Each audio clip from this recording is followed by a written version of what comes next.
Bro கொஞ்சம் lift கொடுங்க bro. ஆளு வேற துப்பிலாம் போட்டு ஒரு மார்க்கமா இருக்கான். லிஃப்ட் கொடுப்போமா? சரி பாவம் கொடுக்கலாம். ப்ரோ ஸ்ட்ரெயிட்டாவா போறீங்க? ஆமாம் ப்ரோ. நீங்க எங்க போனோம்? பேக் தொப்பியெல்லாம் பார்த்தா ஒரு மார்க்கமா இருக்கானே. அட்ரஸ் சொன்னா கரெக்டா இருக்குமா? ப்ரோ நீங்க ஸ்ட்ரெயிட்டா போங்க, நான் போற வழியில ரூட் சொல்லட்டுமா? நான் அட்ரஸ் வர கேட்டா சொல்ல மாட்டான். நம்பி வண்டியில ஏத்தலாமா? ப்ரோ உட்காந்துக்கிட்டுமா? உட்காருங்க ப்ரோ. ஐயோ அவசரப்பட்டு வண்டியில வேற உட்காருங்கன்னு சொல்லிட்டோமோ. இப்ப இறங்குங்கன்னு சொல்லவும் முடியாது. பேக்ல வேற லேப்டாப் பர்ஸ்லாம் வச்சிருக்கோம். டப்புன்னு கையை விட்டு எடுத்துருவானோ? என்ன ப்ரோ ஆச்சு? இல்ல ப்ரோ, பேகை முன்னாடி வச்சுக்கிட்டா நீங்க கொஞ்சம் கம்ஃபர்டபுளா உட்காந்துப்பீங்களா, அதான். பேகை வேற எடுத்து முன்னாடி வச்சுட்டான். உள்ள இருந்து கத்தி எடுத்து குத்திடுவானோ? என்ன லைட்டா பிரேக் அடிச்சதுக்கு இப்படி வந்து தேய்க்கிறான்? ஒருவேளை அவனா இருப்பானோ? வந்து தேய்க்கணும்னு சடன் பிரேக் அடிக்கிறானா? ஒருவேளை அவனா இருக்குமோ? ப்ரோ என்னை இந்த ஓரமா இறக்கி விட்டுறீங்களா? என்ன இவ்வளோ இருட்டில் நிற்க சொல்கிறான்? அப்போனா கண்டிப்பாக வானவில்லா தான் இருப்பான்.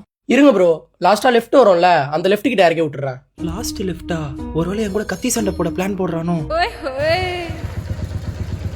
Thanks bro.